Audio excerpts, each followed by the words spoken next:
Yung governance sa founder, respect the authority.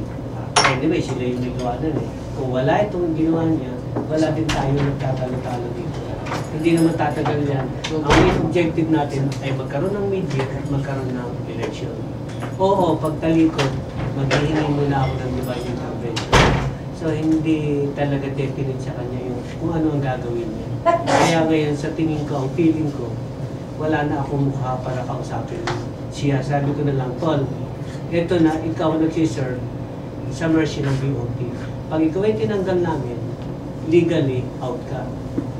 Pag may majority kami. Alam mo yan. So, alam malino sa kanya yun.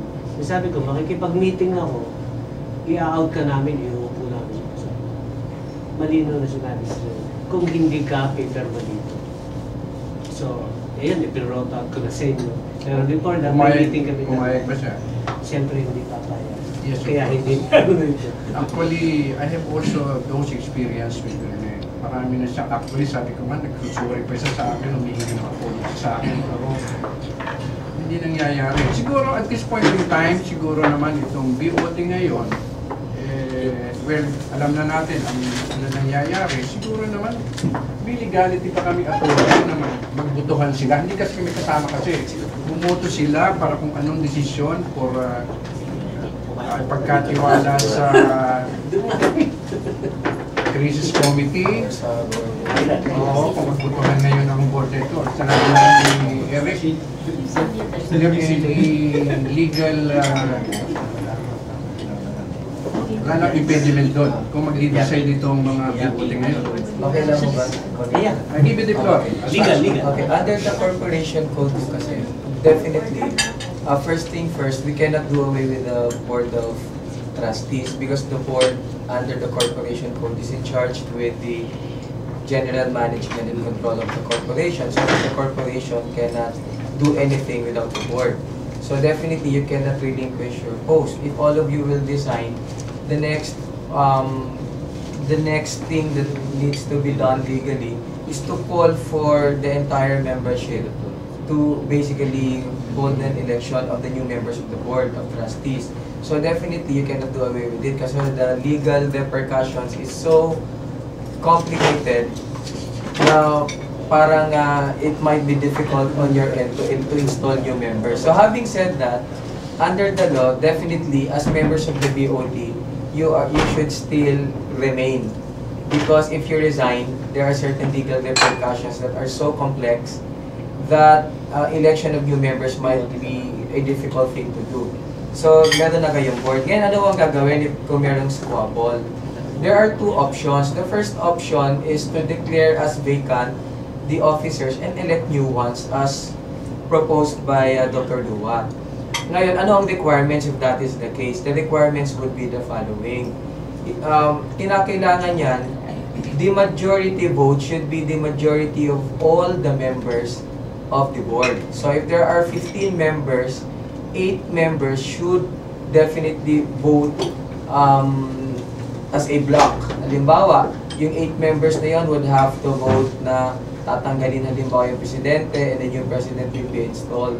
So that seems to be the problem with respect to that particular option because the vote requirement is different under the corporation code. So hindi niya nire-respeto yung quorum. Ang nire-respeto ng majority dito would be majority of all the members. So that's the first option. So kung ngayon, if you were to pursue the same, what you can do is that at least 8 of you now should vote to declare the certain positions vacant and to subsequently vote for people who may fill in the vacant positions. Now let us talk about the second option. Yung second option man would be delegating the certain functions to the CMC. Ano naman ang mangyayari dito? Actually, this is a gray area. But since there is a crisis now, what you can do is this. The members of the board will still remain as members of the board. The corporation will still be run through the board because there is no way we can deprive the board of any authority under the corporation code. Otherwise, it will really result into some legal crisis which is very, very difficult to extricate from. So, ang gagawin nyo lang mga ganito. Kung board kayo ngayon, you can designate certain functions to anyone. Halimbawa, not necessarily to the officers. Under the corporation code, you can designate it and say to the crisis committee, and what you can do is specify certain functions that they can do. Anong nangyayari niyan? Essentially, it's still the board that is functioning. Only the board is delegating it. Ano ngayon ang mangyayari sa crisis committee? The crisis committee are not actually the elected officers who are replacing the existing officers. In effect, they become agents of the corporation because they are lawfully authorized by the board to perform certain tasks. So in other words, the corporation will always act through the board. But the board, for some reasons, if there are certain areas which they find difficult to resolve, can choose to designate. Kaya nga ako, kunyari, under the corporation code, for instance, under the corporation code, there are only 3 officers required: president, treasurer, and secretary. But big corporations would normally appoint VP, they would hire auditors, they would hire PRO, they would hire secretaries. Why? Because reality has it that it's quite difficult for the board to basically do everything. So since there is a crisis, the justification would be, since the Board of Trustees is having difficulty passing any resolution because of the apparent schism, as in there are two groups now, and which make it difficult for the board to do anything, we are now delegating certain functions. Now, if there is a board resolution to that effect, kinakailangan, you need to specify the functions of the crisis committee. But the crisis committee is not replacing the board. It is, kumbaga, yung board lang, para nakakaroon ng agent-principal relationship. Para kung hindi ako pwede ba, kayo po muna kasi wala ako. Parang ganun lang yon. So essentially, board pa rin yon. Now, ano ngayon ang requirement dito sa second option? So first option, kinakailangan majority vote of all the members. Dito sa second option, ito yung regular matter that is undertaken by the board, and according to the corporation code, any decision will be determined by the majority of the members actually present in a meeting at which there is a quorum.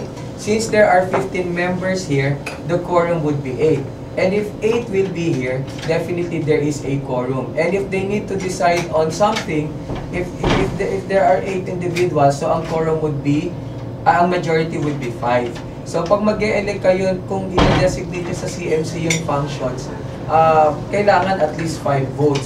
Ngayon, gusto ko lang ulitin na it's still the board that is functioning. Now, with respect to these two options, at the end of the day, it's still the board that can decide. If for some reasons you are not satisfied, say you proceed with the first option, you're not satisfied with whoever is elected, or let us say you proceed with the second option, you are also not satisfied with whoever is elected because you do have certain complaints as regards how they carry out their particular tasks and functions, you can always meet and convene and do away with whatever you do now and then elect new members. But in the meantime, you can basically pursue any of those two. Now, as regards as to which of the two options is better, I'm not in a position to tell you. I'm just basically here to tell you the legal ramifications. Bahala na po kayo mag-decide.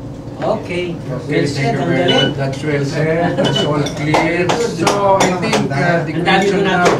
Yes. So, the board, in short, correct me, I think I'm wrong, eh? The board now can decide whether they can delegate their function, certain function only to the crisis committee.